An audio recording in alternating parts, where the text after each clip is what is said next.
So after several months of testing commercial upright vacuums, we're finally ready for our big competition video where we will run some final tests and tally up the various scores to see which one of these we think is the best commercial vacuum cleaner. So links in the description for current prices, and let's get started. In case you're wondering what the differences are between a regular vacuum and a commercial vacuums, which are meant to be used more often, like for businesses, are typically built out of stronger materials. They also tend to have more metal in areas that are prone to wearing out. Additionally, commercial vacuums have parts that are easier to remove and replace. I chose some of the most popular commercial vacuums for this competition, and they all have those basic features, but in the interest of time, I will not be going through all the details of every vacuum here, but you can see the in-depth reviews that we did of each of these vacuums in the description. Okay, so the first test is the various power tests. We test airflow at the hose and at the cleaner head. If they have a hose, we'll test suction power there as well. But it should be noted up front that two of these vacuums, the Auric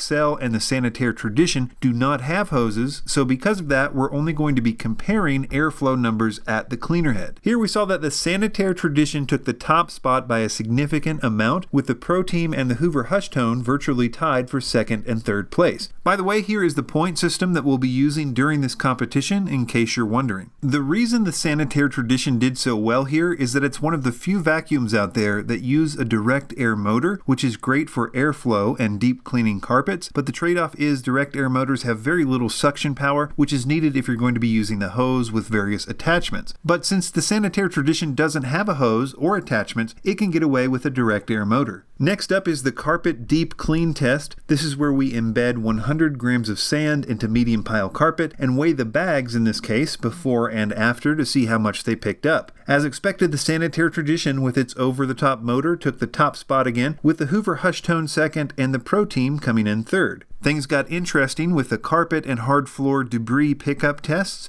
and some of their limitations and strengths really started showing. First, with carpets, the Hoover Hush Tone and the Sanitaire Eon took the top two spots as they were able to pick up all the debris types from fine to extra large. They both have a manual height adjustment, but didn't require too many adjustments to pick up the range of debris sizes. The Windsor Sensor XP12 came in third. It has a sensor which automatically adjusts the height, but it didn't seem to adjust high enough for the Cheerios on carpet, so you would have to use the hose to get them. The Pro Team Pro Force has a fixed height which cannot be adjusted, and it's unusually low, so you have to go to the hose early and often, which is a major drawback in my opinion. The Sanitaire Tradition was the worst for large debris in my opinion, because even when it was adjusted high enough, it kind of kicked the larger debris around, and because it doesn't have a hose, you're stuck basically picking up the larger debris by hand. The hard floor results pretty much mirrored the carpet test, but it should be noted that both Sanitaires, the Tradition and the Eon, cannot be used for hard floors at all. Vacuum cleaners either need to have a way to shut off the brush roll or at least have a kind of squeegee on the bottom in order to prevent the vacuum from scattering debris on hard floors, and the Sanitaires don't have either of those features, so they both scatter and shoot debris around on hard floors and should only be used for carpets. Of the rest of these, the Hoover Hush Tone was the only one to pick up all of the debris types in the test with no issues. The others snowplowed the Cheerios at least. One of the more important issues in my opinion is filtration. We test this in various ways, like with the 5-micron fog test, as well as a dry particle test where we use a special kind of testing dust, a sealed room, and a particle counter. I basically either passed or failed these vacuums based on their included bag and filters. In some cases you can upgrade the bags to HEPA bags, but in general, if they're not sealed systems with a HEPA bag or HEPA filter,